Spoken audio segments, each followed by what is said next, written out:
ខែមថប់ធីកសួស្តីបងប្អូននិងប្រិយមិត្តទាំងអស់គ្នាសូមស្វាគមន៍មកកាន់វីដេអូស្ដីពីរបៀបនៃការរកលុយតាម YouTube ពីខេមថប់ធីកវីដេអូទាំងនេះគឺជាវីដេអូដែលយើងខ្ញុំធ្វើការអាប់ដេតថ្មីដើម្បីឲ្យប្រាកដថាអ្នកដែលបានទិញវីដេអូមេរៀនលើកនេះយកទៅទស្សនានឹងទទួលបាននូវផលប្រយោជន៍យ៉ាងពិតប្រាកដដែលយើងខ្ញុំធ្វើការបែងចែកជាពីរផ្នែកធំផ្នែកទី1គឺនិយាយពីការបង្កើតចាប់តាំងពីការបង្កើតអ៊ីមែលរហូតទៅដល់ថាតើគេបើកលុយដែលរកបានពី YouTube នឹងយ៉ាងដូចម្ដេចនិងផ្នែកទី2គឺនិយាយតាក់ទងនឹងវិធីសាស្ត្រធ្វើយ៉ាងដូចម្ដេចដើម្បីឲ្យមានគេទស្សនាវីដេអូនៅក្នុង YouTube របស់យើងមានចំនួនច្រើនព្រោះថានៅពេលដែលមានការទស្សនាវីដេអូនៅក្នុង YouTube របស់យើងមានចំនួនច្រើននោះយើងក៏នឹងបានលុយច្រើនទៅតាមនឹងដែរវីដេអូមួយនេះគឺជាវីដេអូផ្ដើមទេដូច្នេះនៅក្នុងសេចក្តីផ្ដើមនេះដែរខេមថប់ធីកសូមធ្វើការបកស្រាយនៅចម្ងល់មួយចំនួនដែលខ្មែរយើងភាគច្រើននៅតែមានចម្ងល់នៅឡើយទេដូចជាខ្មែរយើងជាច្រើនតែងតែសួរថាតើគេរកលុយតាម YouTube បានមែនឬអត់ណោះចម្លើយដ៏ខ្លីគឺខេមថប់ធីកសូមឆ្លើយថាគឺបានគឺគេពិតជាអាចរកលុយតាម YouTube បានពិតប្រាកដមែន 100% សំណួរមួយទៀតអាចនឹងចោទសួរដែរថាដូចម្ដេចដែលហៅថាការរកលុយតាម YouTube ការរកលុយតាម YouTube គឺវាអញ្ចឹងយើងមានវីដេអូផ្ទាល់ខ្លួនបង្ហោះចូលទៅក្នុង account YouTube របស់យើងហើយយើងបើកឲ្យ account YouTube របស់យើងអាចរកលុយបាននៅពេលដែលយើងបង្ហោះវីដេអូរបស់យើងចូលទៅក្នុង account YouTube របស់យើងនៅមុខវីដេអូរបស់យើងវាចេញនៅផ្ទាំងពាណិជ្ជកម្មដែលផ្ទាំងពាណិជ្ជកម្មនោះត្រូវបានដាក់ដោយក្រុមហ៊ុន Google ក្រុមហ៊ុន Google គឺជាម្ចាស់របស់ YouTube អញ្ចឹងគេដាក់ផ្ទាំងពាណិជ្ជកម្មនៅពីមុខវីដេអូរបស់យើងនៅលើ YouTube នឹងឯងសួរថាតើក្រុមហ៊ុន Google បានផ្ទាំងពាណិជ្ជកម្មនឹងមកពីណាគឺមានក្រុមហ៊ុននានាជុំវិញពិភពលោករាប់ម៉ឺនរាប់សែនក្រុមហ៊ុនបានជួលក្រុមហ៊ុន Google ឲ្យក្រុមហ៊ុន Google នឹងឯងយកផ្ទាំងពាណិជ្ជកម្មរបស់ខ្លួនមកដាក់នៅពីមុខវីដេអូរបស់យើង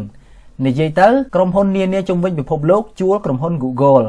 ក្រុមហ៊ុន Google គឺជួលយើងដោយយកផ្ទាំងពាណិជ្ជកម្មដែលក្រុមហ៊ុនផ្សេងទៀតជួលខ្លួននោះឯងមកដាក់នៅពីមុខវីដេអូរបស់យើងលុះដល់មានអ្នកចុចមើលហើយចុចលើផ្ទាំងពាណិជ្ជកម្មដែលក្រុមហ៊ុន Google ដាក់នៅពីមុខវីដេអូរបស់យើងនឹងឯងធ្វើឲ្យយើងនឹងបានលុយអញ្ចឹងមានន័យថាបានលុយដោយសារតែអ្នកមើលនឹងឯងចុចលើផ្ទាំងពាណិជ្ជកម្មដែលនៅពីមុខវីដេអូរបស់យើងនៅលើ YouTube នឹងឯងប៉ុន្តែជាទូទៅគេច្រើនតែរាប់ចំនួនអ្នកមើលកាលណាវីដេអូរបស់យើងមានចំនួនអ្នកមើលច្រើនយើងនឹងបានលុយច្រើនតាមនឹងនេះបញ្ជាក់ថា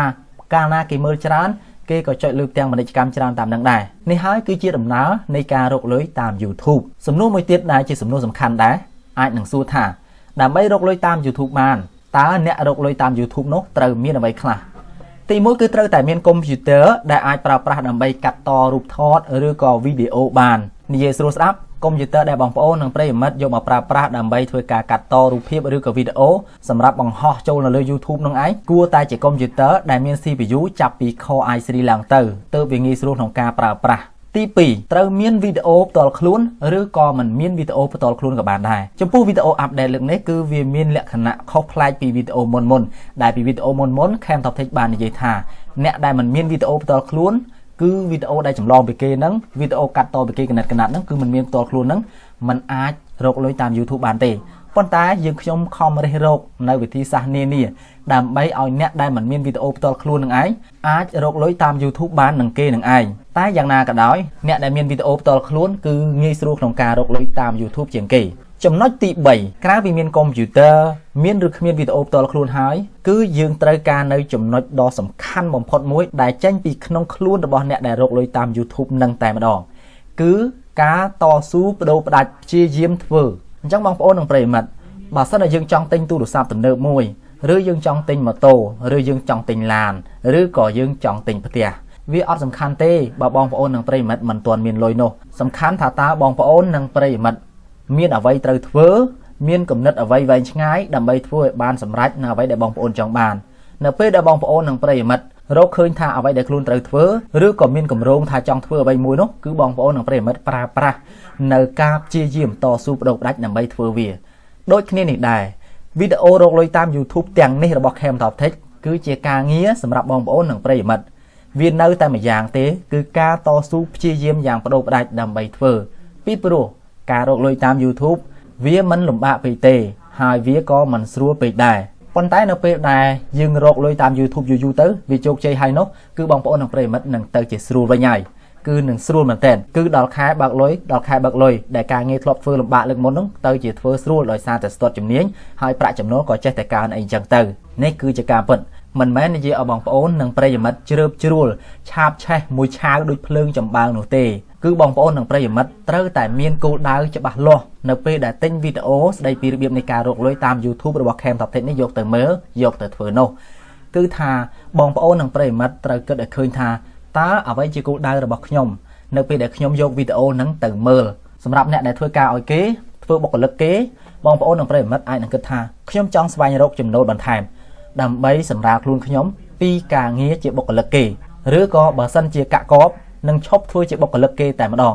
នឹងវាជាគោលដៅរបស់បងប្អូននិងប្រិយមិត្តបងប្អូននិងប្រិយមិត្តអាចធ្វើបានកន្លែងហ្នឹងសំខាន់បងប្អូននិងប្រិយមិត្តយកវីដេអូនៅទៅមើលតើមានគោលដៅអីអ្នកខ្លះទៀតគាត់ថាគាត់អត់ការងារធ្វើអញ្ចឹងគាត់ចង់រកចំណូលដើម្បីឲ្យគាត់មានការងារធ្វើគឺការងាររកលុយតាម YouTube នឹងឯងអ្នកខ្លះទៀតគាត់ថាចំណូលរបស់គាត់តិចគាត់ចង់បន្ថែមគាត់នៅតែធ្វើការនៅកន្លែងហ្នឹងដដែលតែគាត់ចង់បន្ថែមអាហ្នឹងក៏ជាគោលដៅមួយផងដែរបើបងប្អូននិងប្រិយមិត្តអត់មានគោលដៅនៅពេលដែលយកវីដេអូនេះទៅមើលទៅបងប្អូននិងប្រិយមិត្តពិបាកក្នុងការដឹងថាតើខ្លួនឯងនឹងខំយកមេរៀននៅទៅមើលនឹងខំធ្វើដើម្បីអ្វីនោះទេវាអត់ដឹងចេះតែធ្វើអញ្ចឹងទៅបើបងប្អូននិងប្រិយមិត្តមានគោលដៅជាក់លាក់បងប្អូននិងប្រិយមិត្តនឹងប្រឹកព្រៀងបងប្អូននិងប្រិយមិត្តទាំងអស់គ្នានឹងព្យាយាមបងប្អូននិងប្រិយមិត្តទាំងអស់គ្នានឹងមានគំនិតថ្មីគំនិតល្អយកមកបញ្ចូលនៅក្នុងការងាររកលុយតាម YouTube ទៅតាមសមត្ថភាពទៅតាមទេពកោសល្យទៅតាមទឹកចិត្តបដូរផ្ដាច់ដែលបងប្អូននិងប្រិយមិត្តមានត្រង់កន្លែងនេះគឺមិនមែនបង្រៀនបងប្អូនពីគំនិតជោគជ័យស្អីនោះទេគឺចង់ឲ្យបងប្អូននិងប្រិយមិត្តនឹងមើលការរកលុយតាម YouTube របស់គេកុំឲ្យចេះតែជ្រើបជ្រួលតាមគេបន្ទាប់ពីដឹងថាគេរកបានឬបន្ទាប់ពីឃើញ Cam Top Tech អធិប្បាយនឹងទៅថាវាជាការពិតមែននោះមកមើលខ្លួនឯងផងតើខ្លួនឯងនឹងឯងត្រូវចេញទៅតាមប្រឡោះណានិងធ្វើការរកលុយតាម YouTube នឹងឯងយ៉ាងម៉េចយ៉ាងម៉ាទៅវិញសំណួរមួយទៀតដែលគេអាចនឹងចោទសួរដែរថាតើដើម្បីរកលុយតាម YouTube បានត្រូវចេះអ្វីខ្លះដើម្បីរកលុយតាម YouTube បានមិនបាច់ត្រូវការសញ្ញាបត្រអ្វីនោះទេក៏ប៉ុន្តែយ៉ាងណាក៏ដោយបងប្អូននិងប្រិយមិត្តត្រូវតែចេះភាសាអង់គ្លេសគួរសមដែរល្មមនឹងអាចសរសេរនិងអានកើតនិងមួយទៀតចេះប្រើប្រាស់កុំព្យូទ័រហើយកុំព្យូទ័រហ្នឹងក៏មិនបាច់ចាំចេះប្រើដល់ទៅកម្មវិធី design ស្អីៗដែរគឺគ្រាន់តែចេះតែ Word Excel គឺវាគ្រប់គ្រាន់ទៅហើយអញ្ចឹងជុំវិញចម្ងល់ផ្សេងៗតាក់ទងនឹងរបៀបនៃការរកលុយតាម YouTube Cam Top Tech គិតថាចម្ងល់តែប៉ុណ្្នឹងទៅចុះដែលជាសេចក្តីផ្ដើមនេះបើសិនយើងមិននិយាយគ្នាខ្លះទេខ្លាចបងប្អូននិងប្រិយមិត្តទាំងអស់គ្នាមិនដឹងពីគោលដៅនៃវីដេអូស្ដីពីរបៀបនៃការរកលុយតាម YouTube របស់ Cam Top Tech Cam Top Tech មានការប្រឹងប្រែងយ៉ាងយកចិត្តទុកដាក់ដើម្បីផ្ដល់ឲ្យខ្មែរនៅឱកាសមួយនេះគឺជាឱកាសល្អបើសិនជាបងប្អូននិងប្រិយមិត្តពិតជាចង់ធ្វើវាពិតប្រាកដមែនអញ្ចឹងជាបន្តទៅទៀតសូមបងប្អូននិងប្រិយមិត្តទាំងអស់គ្នាតាមដានទស្សនាពីខ្លឹមសារវីដេអូមេរៀនស្ដីពីរបៀបនៃការរកលុយតាម YouTube ហើយសូមបងប្អូននិងប្រិយមិត្តទាំងអស់គ្នាទស្សនាឲ្យបានចប់ចុងចប់ដើមគឺទស្សនាវីដេអូដែលទិញពីយើងខ្ញុំទៅទាំងអស់តែម្ដងហើយធ្វើការបែងចែកនៅចំណេះដឹងមួយថាតើវីដេអូនីមួយ Cam Top Tech ចង់និយាយពីអ្វីផ្នែកនីមួយ Cam Top Tech ចង់និយាយពីអ្វីដូច្នេះសូមតាមដានទស្សនាដូចតទៅ